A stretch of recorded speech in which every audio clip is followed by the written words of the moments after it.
Hello, it's Phil Thatch here, and I would like to talk to you a little bit about remote shutter release, cable releases for the Nikon Z6 and perhaps other Nikon cameras as well. I've had a couple of viewers in recent videos comment and ask what remote shutter release I'm using. So I thought I'd do a really quick video and talk about that just a little bit. There's several different names for a remote shutter release. Let's see, Nikon calls theirs the Nikon MC-DC2 remote release cord. The one I'm using is made by a company called Vello, and it is the Vello RS-N2 and then 2i, so it's like N2 2 wired remote switch for select Nikon DC-2 cameras, which I guess DC-2 is the type of connector that the Z6 and the Z7 use, and I'll show you that a little bit later.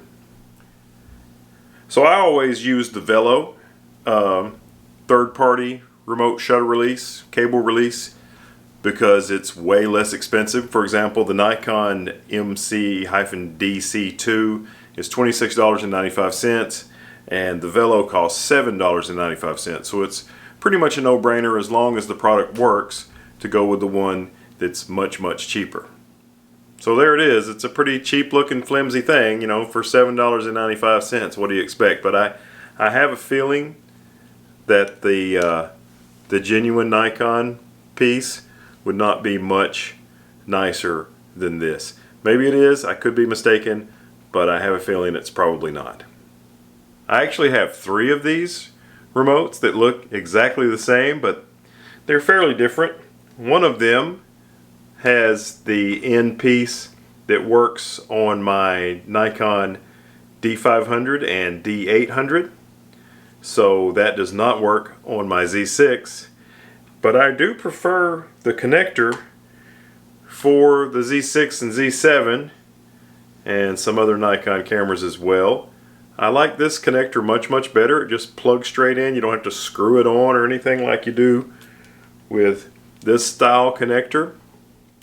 So this is my D500, and on it the remote connector connects right here. You have to move this floppy thing out of the way and screw it on right there, and once you've released these 2 pieces of rubber one time, once you put them back on, you'll find yourself, you're out shooting, trying to get some work done, and these things are always flopping open all the time. It's a really bad design on the D500. I love this camera, and probably one of my least favorite things about it is right there. So here's my Z6. The cable release connects here on it, and you know, you can pop this whole thing open or just open it just enough for the cable release. But look, when you close that thing down and you're working some other time with your camera and not using the remote shutter release, that thing is not coming open. It's a much better design on the Z6 and Z7 than on my D500 and my D800, and probably other cameras that use where did it go? That use this type of connector.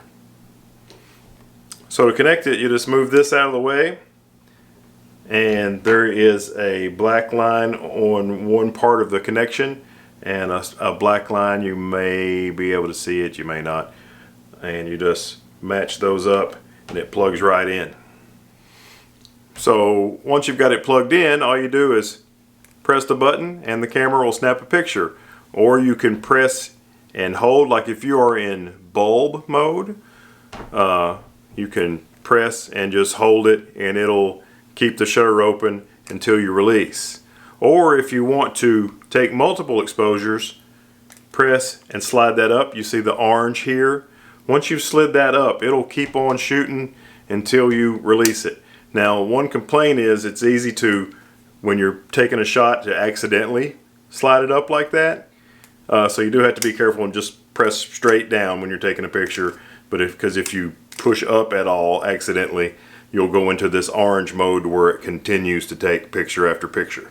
So that is one thing to watch out for. I don't know if the genuine Nikon part does that same thing, but that is one drawback of the cheaper Vello unit. So again, I have one of these that fits my D500 and D800, and two that fit my Z6 and other Nikon cameras. So why in the world do I have two? Well, let me tell you, one of them broke. And you would think I would be complaining that one broke, but actually I think that's a feature that I've discovered, that it broke relatively easily. And let me show you what happened. So here are the two cable ends. The one on this side is the broken one, and the one on that side is the non-broken one. And what happened was, I was in the field, I was doing some landscape photography, and somehow I pulled on the cable, and when I did, this part of the connector bent and is no longer functional. But I'm thrilled about that because this cable costs $7.95. This Nikon Z6 costs right around 2,000 bucks. So I'm so thrilled that this broke instead of being extra strong and breaking the jack inside this camera.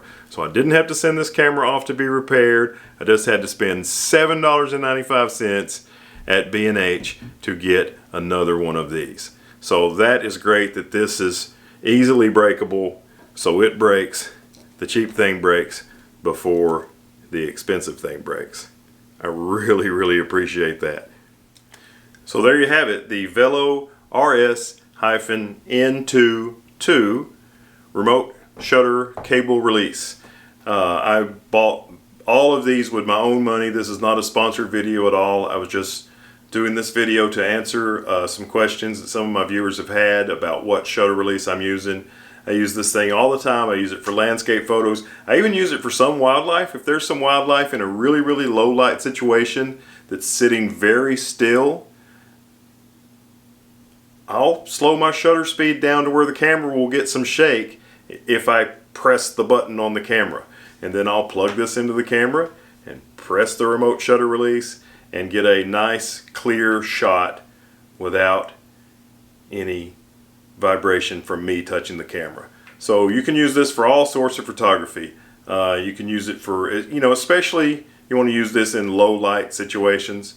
Of course, you can also use the timer on the camera, but you can't use the timer on the camera for bulb mode where you hold this for more than 30 seconds. But look, I accidentally made the orange come on. So you do have to watch out for that, like I mentioned earlier. But thanks for watching. I really enjoy this product, and I think for $7.95 you can't go wrong. And if you have used both this and the OEM Nikon version and know some differences, I'd love to hear about those in the comments. But I have a feeling that most people use this type. Thanks for watching. Have a great day. I'll see you in the next video. Bye-bye.